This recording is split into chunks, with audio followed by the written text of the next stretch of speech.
Today on What to Do, we have a Bobcat zero-turn rider in the shop, and we're going to change the starter. This is how you do it. Just real quick, some of the tools that I used. Every machine may differ though, because as you change mechanics, people can change nuts and bolts or whatever. But this typically is not going to change. This is a 7/8 wrench. I am going to use that on these two hydraulic lines to pull them out of the way. A 1/2-inch socket and a drive with an extension. You're going to need them for the bolts on the starter. Power wire underneath here is also a 1/2-inch, and I used an 11mm on the battery. I think that nut and bolt was changed, but that is what I used for the battery. And the 13/16 socket, which is what I used to take this wheel off. Let's get into how to do it. First thing you want to do, since we're messing around with a bunch of wires and stuff, is take your 11mm wrench. Maybe different on your battery, but disconnect that positive. With this back wheel on, it's kind of hard to get straight in here to, well, I have small arms, so it's a little bit easier, but it's still tough for me. But, so what I did is I took the 13/16 socket, and I already removed the wheel off of here.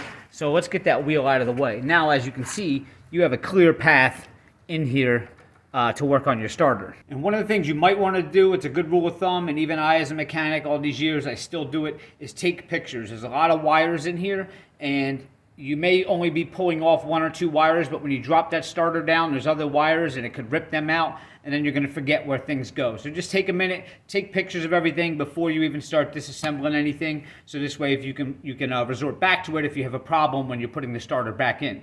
And as you can see here, there's all these wires in here, okay? And your starter is back up behind these hydraulic lines and everything. Now, you can gorilla this and take the bolts out of the starter and try to fight and pull it through all this, but you got a lot of wires here, guys, so you might end up ripping something out or whatever. That's totally up to you. Me, I just want to take the easy route. I'm going to take the extra time, and the first thing I'm going to do is I'm going to take the 7/8, and I had already loosened these up, but the 7/8 wrench, and you're going to take these 2 lines off. Now remember, which one goes to the top, which one goes to the bottom. Take a second, put a zip tie on one if you have to say, okay, the one with the zip tie is my top hose, because if you put it on backwards, your wheel is going to spin backwards, all right? So first thing I'm doing is taking these 2 off, and make sure we got to go get a drain pan for the bottom. Now taking these off, you are going to lose a little bit of fluid coming out. What you can do is pull it up and kind of tuck it out of the way once they're both off. Now that I have them disconnected, you can see I have my top hose labeled here. When I go to pull that starter out, you can see I'm able to push these hoses out of the way and bring the starter right out here. We have some wires here. All right, you just want to unplug that like that. We're going to push them out of the way. This way we can make this thing slide out nice and easy. All right, now on the bottom, going to your solenoid here, you have this little blue wire, which you can just pull straight down. See that? All right, now take pictures. So when you're putting this back in, you won't forget where this goes, but it's kind of self-explanatory if you look at it. It's the only one that goes to the starter that actually slides on there. So next we have a 1/2-inch, which we have these 2 or 3 red cables going to on the bottom of your solenoid. So we're going to get the ratchet and loosen that.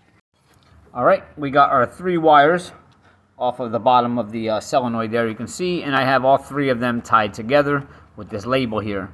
Those are out of the way. So basically now we have mostly everything out of the way. There's a couple wires hanging here and there, but we got a nice clear path to pull that out. So we're going to go up top of the starter now, and if you look, you're going to have a 1/2-inch bolt there and a 1/2-inch there. Now this is where you're going to need your ratchet with your extension to come up so you can pass the motor so you have room to turn. The one in the back was pretty easy. This one was a little tough, but those are your 2 bolts that you're going to take out next. You can see how I have the drive on the first bolt, and the ratchet is actually going over top of the motor to turn it off. Now if you try putting it over on this side, you're going to end up hitting all these fuel lines and such over here. You're not going to have room to turn. Do this bolt first, because it's harder to get the socket in there, and this way you can get that one out while that one will hold the starter up, because if you do that one first, it's going to make this one a lot harder. So start with the one on this left side here, and put your socket over top of the motor so you have some turning room there. The one on this side is going to have the 3 ground wires going into it. just take a picture. But pretty much rule of thumb is all the red ones are going on the bottom of the starter that you just saw us take off, and all your black ones, your 3 black ones, are coming up to this right side bolt right here. I got that bolt out. There's our 3 wires. Now, the starter seemed like it was kind of jammed up in there. You know, I've done them in the past where they actually just fall right down when you take the bolt off. This one was stuck, so I just took the end of my socket drive, came down here and tapped on it, and it dropped. The starter dropped right down. So you might be thinking, oh, is there another bolt in there? It's just those 2 bolts. You're just going to have to tap on the bottom of the starter here, and it did fall down. This is where we're going to have to push these out of the way. I'm going to need 2 hands. But be careful of any of this wiring. You don't want to rip anything out. Take your time, and we'll push these 2 hoses out of the way, and we're going to slide it right out of here. See that? You can slide it right out.